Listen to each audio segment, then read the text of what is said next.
أعوذ بالله من الشيطان الرجيم. بسم الله الرحمن الرحيم. ألف لام ميم.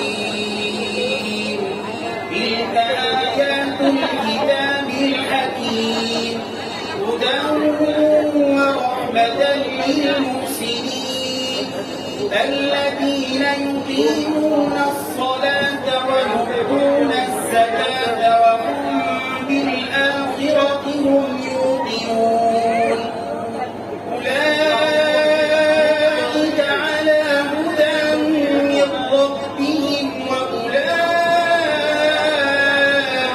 هم المفلحون. ومن الناس من يشتري لهو الحديث ليضل عن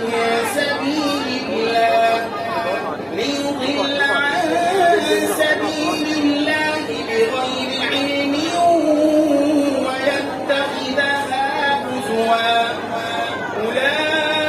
أولئك لهم عذاب مهين. وإذا تتلى عليه آياتنا ولى مستكبرا كأن لم يسمعها كأن في أذنيه وقرا فبشره بعذاب أليم. إن الذين آمنوا وعملوا الصالحات لهم جنات النعيم خالدين